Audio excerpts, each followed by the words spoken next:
What's up, everybody? Welcome to the Body Lock. It's your man, Ant Walker, joined by Pat OJ, the doctor, the lawyer, the accountant, the SAG writer, and actor as well. He's a man of many talents with many initials. Pat, how are you doing today, my man? I'm doing all right, man. I'm hanging in there. Just trying to get some more initials. I'm running out. It's a little bit of an issue, but make it work. All right. Well, I mean, let's go ahead and jump right into it.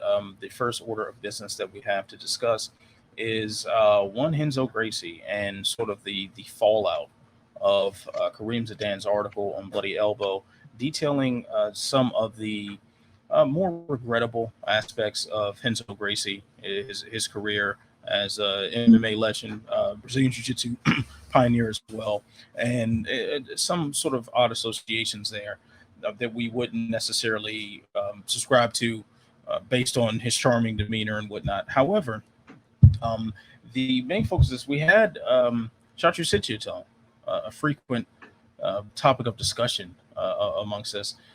The One Championship CEO had a pretty lengthy Facebook post where he was pretty much aligning himself with Renzo, and no secret there that Renzo does have some allegiance to Chatri. They've done business dealings in the past and whatnot. But just as someone who has done a lot of work in covering One Championship, what is your take on Chatri kind of doubling down on the support for Renzo? I mean, it's not that surprising. It's something where Chatri seems to be very loyal to a particular amount of friends and idols and people in the sport that he looks up to. He's always been that way. I'm not surprised by this. What I am surprised by is that he's essentially written this Facebook post just talking about how great Renzo is, that he's, he makes mistakes like everybody else, which is true. There's nothing wrong with that. But he doesn't ever condemn anything that Renzo said. Now, what's really come back into focus is some quotes that Renzo has brought up again in regards to Heinrich. I believe Heinrich Himmler is his name. It was a Nazi, and He was Hitler's like second or third in command.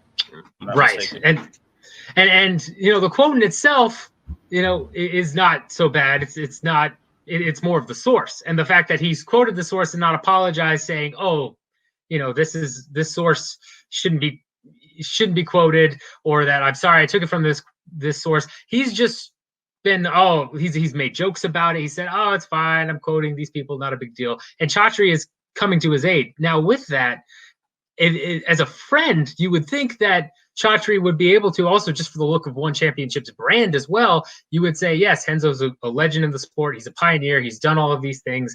I respect him as a friend. He makes mistakes. And then you would condemn the actual statement. Chatri never does that. Chatri simply says, all the Renzo haters, let me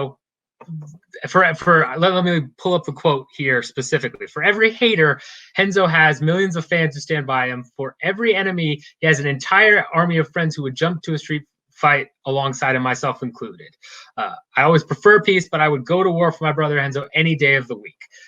That's great, and that makes sense, but you still got to condemn the source of the quote, and you should not be. I don't know. Let me put it to you this way: if I started quoting Hitler, would you call me out on it, or would you say, "No, hey man, I've got your back"? Man, you wouldn't finish the sentence before I was up your ass. Exactly, and that's what I would expect. But it's for a brand, from a brand perspective, I don't think it was the right move by Chatri. I think, yes, you come out and maybe you defend your friend. You said, he's made a mistake. I condemn what he said. But I genuinely believe he's a good guy. You can go that route, but to just completely ignore the quote or its source or Renzo's response to people calling him out on it, not the best look for One Championship, in my opinion. Yeah, certainly not the best look for promotion that prides itself on honor, integrity, and whatnot.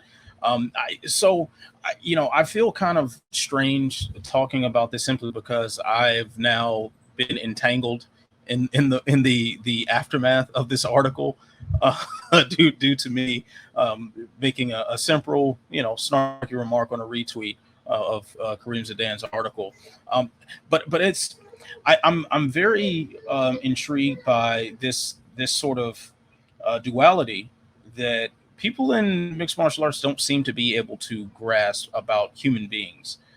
So it is it is very possible to acknowledge Renzo Gracie as a pioneer in mixed martial arts, as a pioneer in Brazilian Jiu-Jitsu, and one of the people who helped progress the sport forward, both sports forward, and that's without exception. It's kind of hard to say anything against that, but it's also possible to be a bad person. you know, it is possible to be this really incredible jujitsu teacher who's had a track record of great success with a ton of proteges that have gone off and won world titles in a gazillion different organizations and have had sustained success in combat sports. But it's also possible to be kind of a jackass in that process. Um, I'm floored by the inability of people within the MMA bubble to see that you can be more than one thing. One thing doesn't necessarily make you great at something else. So I too want to acknowledge another thing here. Now, there was a lot of incidents that were brought up in Zidan's article that simply have kind of fallen by the wayside. They've been sort of, I wouldn't even say MMA lore, because they might have gotten a little bit of attention for a week or so and just kind of swept under the rug. I mean, namely the brawl outside of a New York City nightclub, in which Renzo and some of his students beat up bouncers apparently, and were broke a bouncer's arm as well. So there are so many instances where we see deplorable behavior attributed to a person who, from all accounts of people who have interacted with him as a coach or as a friend or whatever, have had nothing but good things to say about. Who seems to be a very charming guy and have a friendly demeanor, but you can be different things to different people.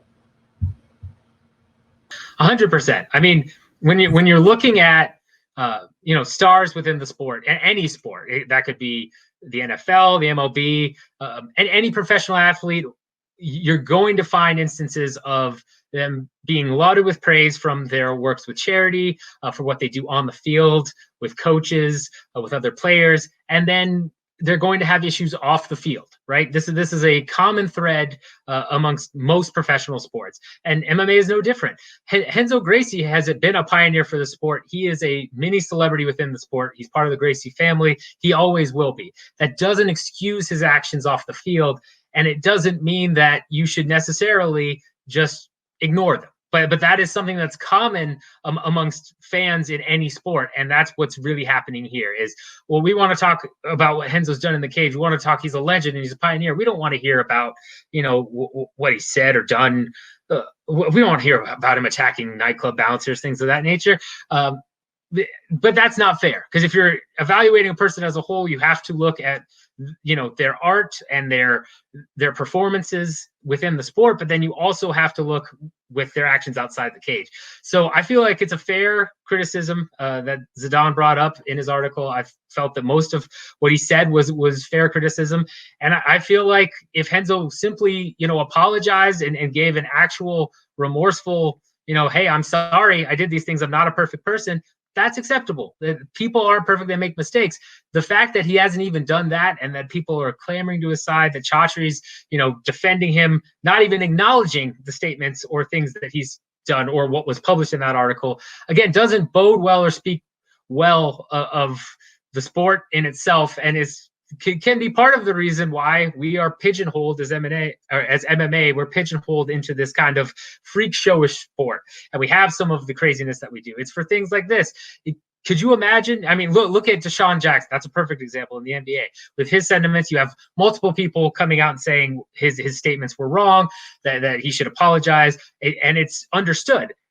In the MMA world, people are talking about what Renzo did, and the backlash is much more on Zidan for shedding a spotlight on it. It's complete bizarro world. it's something that will confuse me as well. I think it's, as we mature as a sport, it'll get there. But right now, I think people are focusing on the wrong thing, and you have to look at the person as a whole. I'm with you 100% on that. Yeah, that's been a particularly telling thing to see someone just shining a spotlight on his actions, his words, things that came out of his mouth, things that were posted to his Twitter account, and actual police reports of behavior.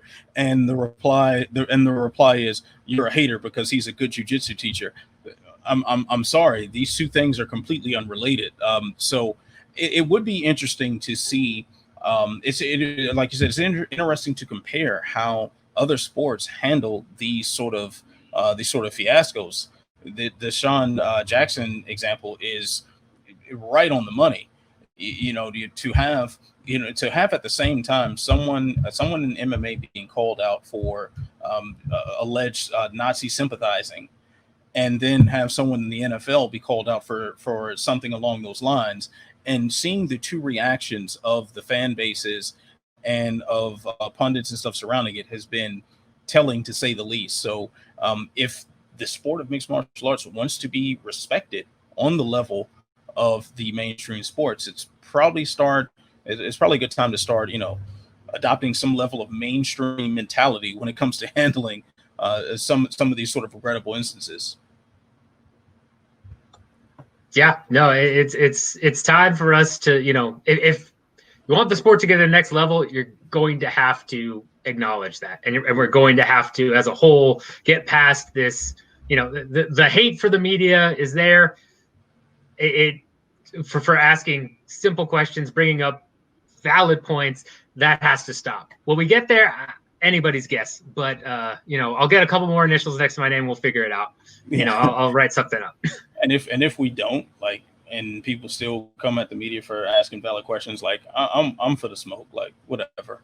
It's become a way of life for me. I'm very comfortable in this life.